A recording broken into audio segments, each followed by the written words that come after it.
আশা করি সবাই ভালো আছেন।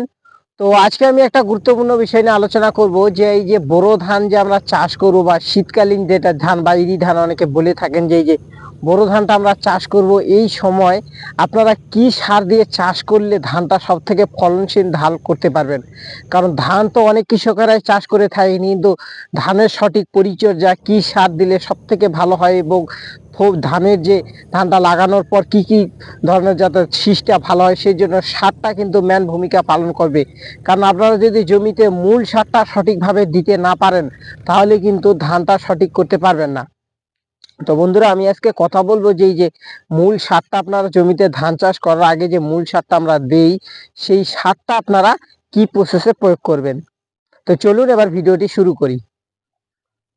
তো বন্ধুরা, ভিডিওটি ভালো লাগলে লাইক, কমেন্ট ও শেয়ার করুন সকল কৃষক বন্ধুদের কাছে, যাতে কৃষক বন্ধুরা পেয়ে উপকৃত হতে পারে। এবং আপনাদের মূল্যবান মতামত অবশ্যই কমেন্ট বক্সে কমেন্ট করবেন এবং চ্যানেলটি নতুন ভিজিট করে থাকলে অবশ্যই সাবস্ক্রাইব করে পাশে থাকা ঘন্টিটি বাজিয়ে রাখবেন, যাতে এই কৃষি বিষয়ে যে কোনো ভিডিও সহজে আপনার কাছে পৌঁছে যায়।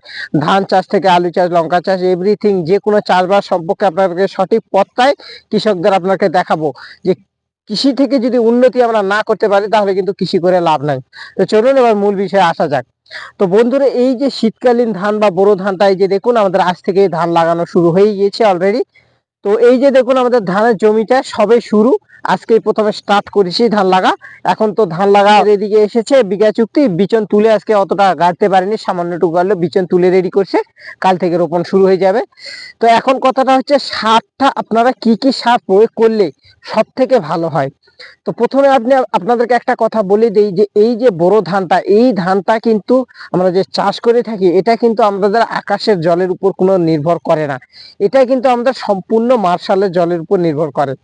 সেই জন্য সেই সারটা দিতে হবে যেই সারটা জলটাকে ধারণ ক্ষমতা এবং মাটিটাকে নরম রাখে।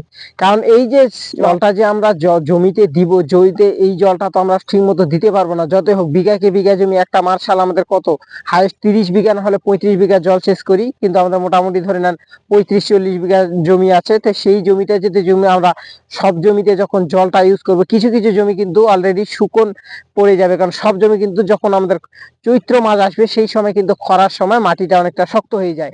কিন্তু এখানে একটা বিষয় আছে, সেই শক্ত মাটিটাকে নরম রাখে যাতে ধানটা আমরা ভালো করতে পারি, সেটা হচ্ছে কিন্তু মেন বিষয়।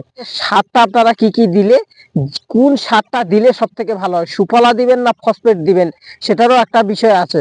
তো এখন আমরা এবার যে প্রিপারেশনের সারটা দিচ্ছি সেই প্রিপারেশনটা হচ্ছে 49 শতকে বলে দিচ্ছি আমি। 49 শতকে 1 বিঘাতে আমরা দিচ্ছি এবার 60 কেজি করে সিঙ্গেল সুপার ফসফেট ইন্ডোরাম কোম্পানির, আর তার সাথে দিচ্ছি 1 বস্তা লাঙ্গল মার্কা টাস্কো।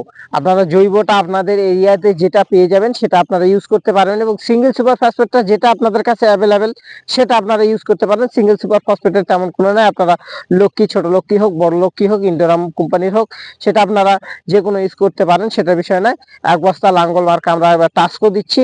জৈবটা আপনারা দেখে শুনে বাজার আপনাদের অ্যাভেলেবেল আছে সেটা নিয়ে আপনারা ইউজ করতে পারেন।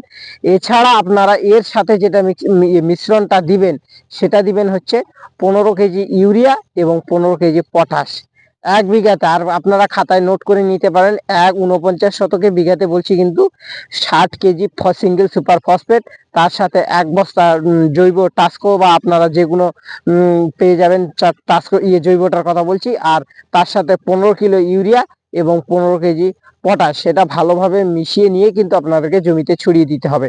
তারপর জমিটা চাষ দিয়ে তারপর কাদা করে দিবেন, তারপর কিন্তু ধান লাগা শুরু করবেন। আরেকটা কথা, এই সার দেওয়ার আমি আরেকটা কথা বলে দিই, এই সারটা কিন্তু অনেকেই আবার করে কি সারটা কিন্তু পরে দেয়। তো সারটা আপনারা পরে কিন্তু দিতে যাবেন না, জমিটা চাষের সময় প্রথমে আপনাদের দিলে কিন্তু সব থেকে ভালো হয়। কারণ চাষ দেওয়ার সময় যে আমাদের মাটির সাথে চাষ দিব সারটা একদম মিশিয়ে থাকবে। সারটা যদি আমরা উপরে ধান গাড়ার উপরে দেই, শিকড়টা কিন্তু বন্ধু উপরে কি থাকবে, কখনোই থাকবে না, শিকড় তো আপনার মাটির নিচেই থাকবে। সেই জন্য অবশ্যই আপনারা কিন্তু সারটা আগে দিবেন, তাহলে কিন্তু সব থেকে ভালো রেজাল্ট পাওয়া যায়। তো বন্ধুরা, এই ছিল আজকের ভিডিও। নমস্কার।